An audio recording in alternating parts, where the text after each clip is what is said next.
Guys, I am so excited for today's video idea. This is not an idea that came from this little crazy noggin here.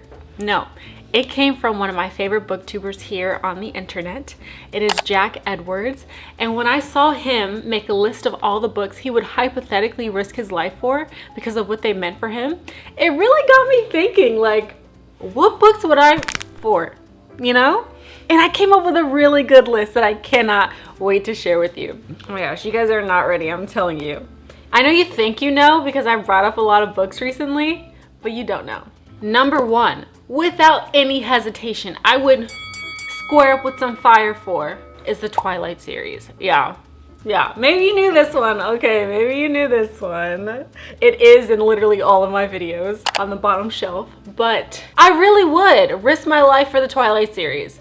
The way this series jump-started my absolute love and fiery passion for books, it's so hard to explain because before I loved reading, but these books came out at just the perfect time for me. It was the perfect storm. Picture this. I was like 13, 14 years old, didn't really know myself yet, still figuring yourself out. And then this crazy whimsical world filled with love and like conflict and fantasy came and whisked me off my feet, and everyone was absolutely obsessed with the movies. This was like the first time for me where I wanted to read something so that I can watch the movie. Like, it just had this insane hold on me, like a literal chokehold. And I was team Jacob the entire time. I felt like he got played. I felt like he deserved more. I'm still upset about that. I mean, yes, sometimes Edward would have me, like when he was sparkling, when he looked like a glittery snow globe, I'm not gonna lie, I almost faltered. He looked really good. Back then, like in my little Paramore phase, I thought he was so fine. But I couldn't let go of Jacob. Jacob was my man. He was such a good kid and he loved Bella. And I didn't realize like how bad her acting was until I got older. But everyone makes fun of her now because she like, she did all of that, and none of us noticed that when we were younger. Don't even try to pretend like you knew the movies were cheesy back then because you were just as hooked as I was, okay? And the books were just so good. I read every single one, even the Bree Tanner one, that short Second Life of Bree Tanner book, read that too.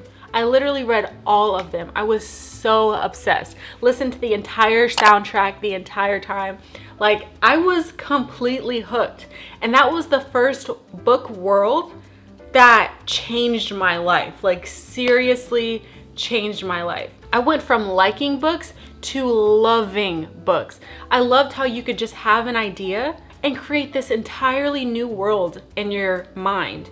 It was like, do you guys remember the Magic Treehouse books? Those books when I was younger was the only thing that I could really compare as being so compelling as the Twilight series. And then the Twilight series was on 1,000. Because when I read the little Treehouse books when I was younger, oh my God, I felt like I was being teleported. Like, I was reading the words on a page, but I was in a completely different world. And when I would lift my head, I'm back into reality. But whatever those words were on that page felt just as real life. That's how hooked I was with the Treehouse books. And then to find something that completely blew that out of the water was unheard of for me. I couldn't even wrap my head around it. It was such a good time for me, and really kickstarted my absolute addiction to reading now. So we have the Twilight series to thank. I don't care what anyone says, that will always be my number 1. And they deserve it, okay? We're gonna keep it there. I can't say the same about the movies. I personally love the movies because of what it meant to me, but I know people are always clowning them.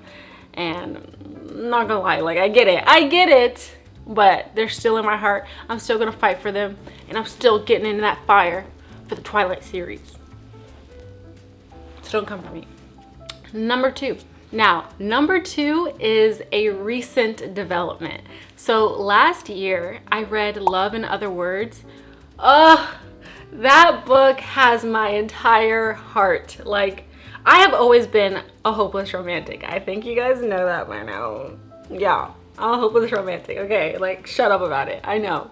I have never found a book, a movie, a story about someone's love that impacted me the way Love in Other Words impacted me. Oh my God, it was just so beautiful and so honest. Like, I think the reason why Love in Other Words by Christina Lauren just hit me the way it hit me was because they were just so honest, flaws and all, like completely transparent with each other. They got to grow with each other, and their love for reading together, it was just so beautiful and like the purest sense of what I think love is. I think that's why it just hit me like a bus, because I was like, oh my God, that's literally what I want. It doesn't get better than that. To learn, to grow, to be embarrassed with each other, to have no embarrassment because you're that close, you're that honest.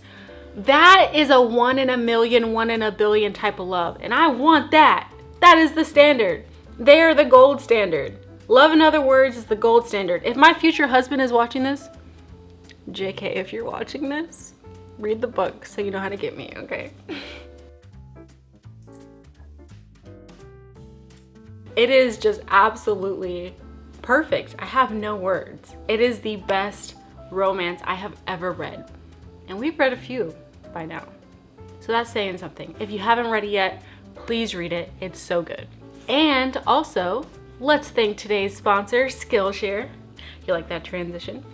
Now, just in case you don't know, Skillshare is a really cool online learning community where you can learn pretty much anything. They're really known for learning about career stuff, so marketing, social media, animation, music, literally anything you can think of, photography, stuff like that. But they also have a ton of niche classes as well. Like for me, I'm using it for learning Japanese as well as crocheting. I used to crochet a lot when I was a kid, but now my niece is into it. So we're watching Emily Boldick, and she is so great at teaching. She has helped us go from not know what we were doing to pretty decent now. So that's really exciting. And being a part of a new hobby that my niece loves really makes my heart so warm, and it makes me really happy to know that she has another outlet besides just being on the couch and watching something. And when I use it for Japanese, it has helped me so much, because it's one thing from seeing my tutor once a week and using the textbook every now and again, but seeing someone actually explain it in real time through the different classes has helped me tremendously. So if there's anything that you also want to learn, I highly recommend using the link in the description box. The first 1,000 people who use the link in the description box can get 1 month free of Skillshare. So you can try out anything that you've always wanted to discover, anything that you're kind of curious about. I highly recommend giving it a try. It's absolutely free. You don't risk anything. And then if you end up using Skillshare and you like it, then now you have this new outlet to learn and discover more. So I highly recommend it. It really is a wonderful site. I've been using them before they reached out to me, so I'm really grateful that I have this opportunity to work with them. So thank you again, Skillshare, for sponsoring this portion of the video, and let's get back to the books. Now, book 3 is a book that I've read countless times. And I'm not kidding. It's a book that I know for me personally, I will continue to listen, to read to for the rest of my life over and over again. I think I've listened to it all the way through twice, and I've read it twice. So about 4 times. And that book is Cant Hurt Me by David Goggins. Ah, man, this book is intense. It is a lot. But if you're really serious about your goals in life and you want to whip yourself into shape, he is the man for you. David Goggins, he was a Marine. He had such a hard, tumultuous childhood, but it really developed him as a person. He used to use that as a crutch, and he didn't allow himself to grow, and he would make excuses for not growing. But then he used that childhood trauma in his life and made it a superpower. And it's just so cool, especially as someone who's had a pretty difficult childhood as well. It's really nice to see someone else who I can relate to use that hard, awful past as something, as a catalyst to propel you into the future. So anytime I feel down, or I just need a motivation, or I need to be in the right mindset, this book gets me every single time. Anytime I'm about to start a new chapter in my life, or I'm starting a new project, or I just need to stay focused, he is the man for the job. If you do listen to it or read the book, I highly recommend listening to the audiobook, because he goes into more detail about his life. I know a lot of people also say that they don't like him because he promotes like dangerous habits and things like that, but he doesn't promote those things. Those are things that he had to do for himself. I just personally love the honesty and just not making excuses for yourself anymore.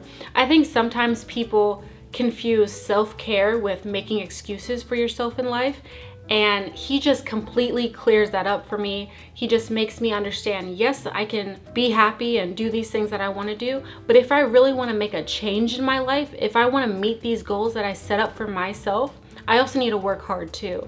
And it's just such a cool perspective on going through something difficult, and he's really helped me personally work through my own trauma and stuff. So I love him. He will always be my go-to whenever I need motivation, a push, or something. David Goggins is the man, and Can't Hurt Me is the book I am saving in that gosh darn motherfreaking fire. Okay? Book number 4. Oh my gosh, book number 4. I'm so excited for book number 4. No, you will not guess it. I bet you have never read it. I bet you. Leave down in the comments below if you've read this book, because I doubt it. I doubt it. That book is The Hot Zone. Oh my God, this book, no joke, changed my life the way that the Twilight series changed my life, but in a completely different way, obviously. So The Hot Zone, just in case you're not familiar with it, it's a book about this scientist who is discovering Ebola for the first time. And oh my God, I've read this. I know exactly when I read this book. I know exactly how I felt when I read this book. And that's how you know it's a good book, because it leaves this lasting impression in your mind. And it completely changed my life like a switch. It was insane. So picture me, Kalila D, as an 8th grader learning biology. Now I thought it was okay. We were learning like the Punnett squares, and it wasn't boring, but it wasn't like super fascinating yet, right? And then my biology teacher had us read The Hot Zone, and everything changed for me.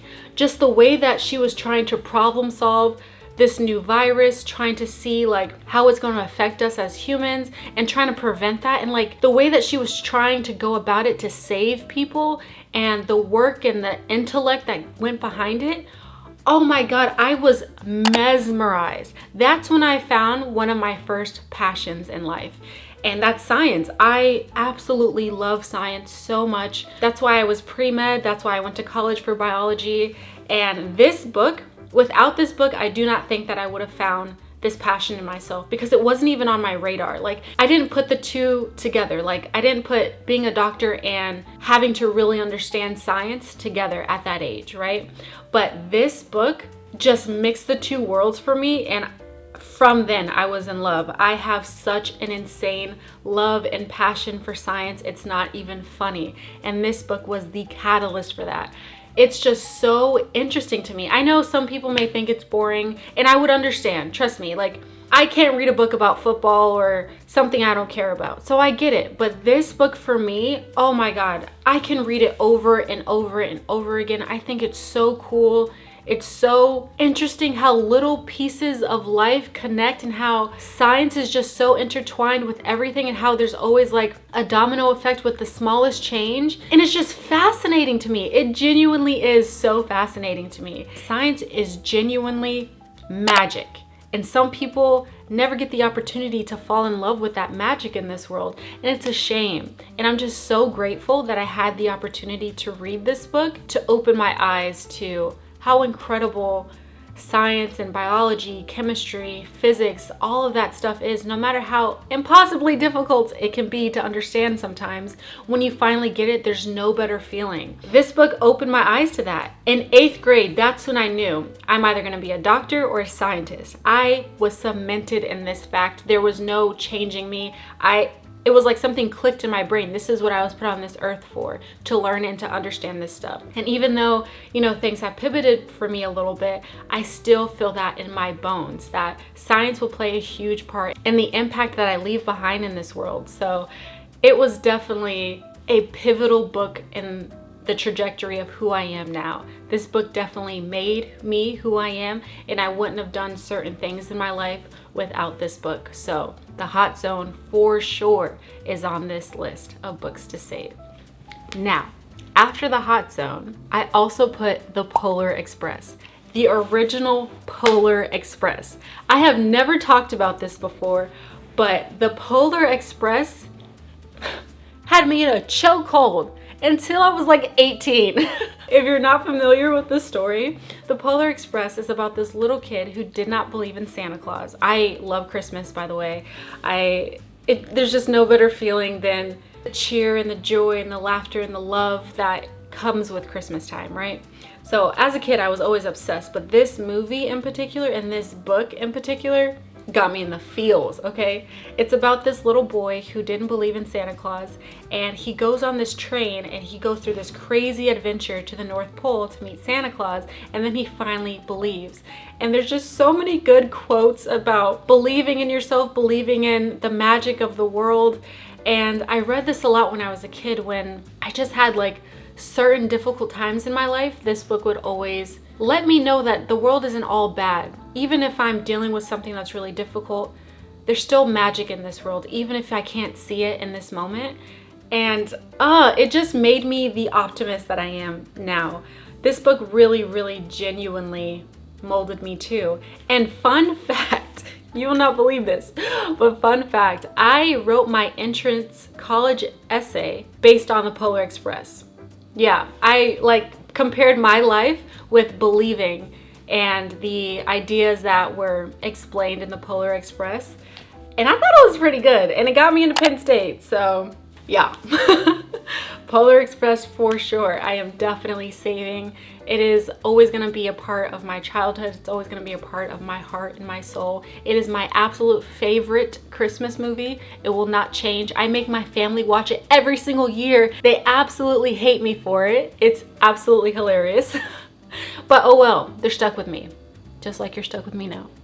Please like and subscribe. Please stay. Now, after the Polar Express, I also have another children's book.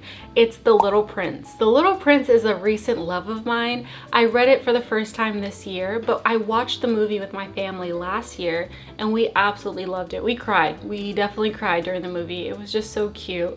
And it just shows like the real meaning of love. And I think the reason why I really wanted to read the book, though, side note, is because in Everything Everything by Nicole Yoon, the main character, the girl, she was obsessed with the book. And I loved how she explained the book and how she saw the book. And then when I read it, I saw it through that lens and I was like, wow, that is so cool. And she's right. Every time you read the book, it has a new meaning. And I highly recommend you reading it if you've never read it before. It's just a beautiful, heartwarming book, and it really does take on the meaning that you perceive, which is very cool because not a lot of books do that. And because I'm learning languages and I've devoted my life to learning languages, I told myself every time I learn a new language, I will get The Little Prince transcribed in that language. So I have the English one and I have the Japanese one. So that's very cool. So I guess I have to save both those books. Now, number 7 is Becoming by Miss Michelle Obama herself. That book, I read that a few years ago, but that book has always just left a lasting impression on me.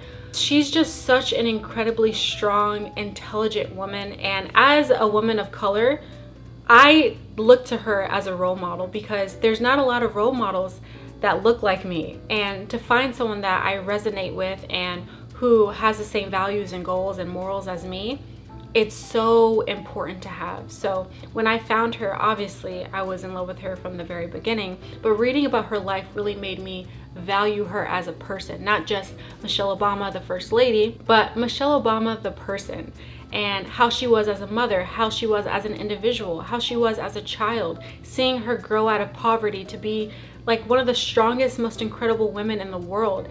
And that book really just makes me feel like I can do anything. Whenever I feel lost, or I have like the imposter syndrome, or I feel like I can't do something because I'm Black, or I don't see people who look like me in this space and I feel like maybe I can't do it, Miss Michelle Obama gets me right out of that. She snaps me right out of that and back into reality, and she makes me know and understand that I can do anything I set my mind to, especially as a Black woman. So she is the girl, she is the GOAT, she is the blueprint, okay? Miss Michelle Obama. Anytime I need a reminder, Becoming is the go-to. So Becoming is coming with me out of this dang fire.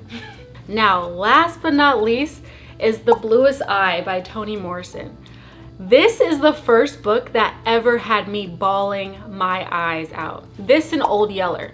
This book and Old Yeller, yeah. I read these two in high school. I've never had such a visceral reaction to a book, like so emotionally heartbroken, than besides The Bluest Eye. She just writes so honestly, and she gets you so attached to these characters, and she just shines a mirror on what's wrong with society, especially in America. She is the gold standard for authors, and she just writes about things that are real, things about the tough topics that you don't want to talk about, that you must talk about, because not talking about them is what has got us here in the first place, type of thing. Every time I hear like something sad on the news, or I feel like, what can one person do if I'm fighting an injustice, or I feel like I can't do enough to fight injustice, she reminds me that, yeah, I can use my voice. I can do anything in my power to make sure that I make a difference too.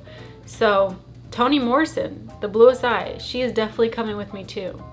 And those are all the books I would save in a fire. This was so fun and such a cool topic to think about. I honestly have never thought about books that have shaped me in this way until I had to like think about this video.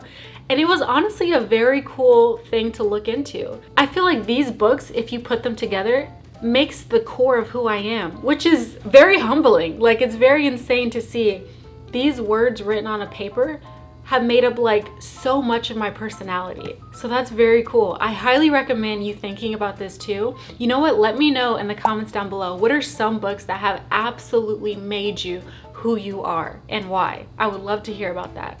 But without further ado, that is everything I have for today. It was so much fun. I really enjoyed this video. And if you did too, please like and subscribe, and I'll see you in the next one. Bye.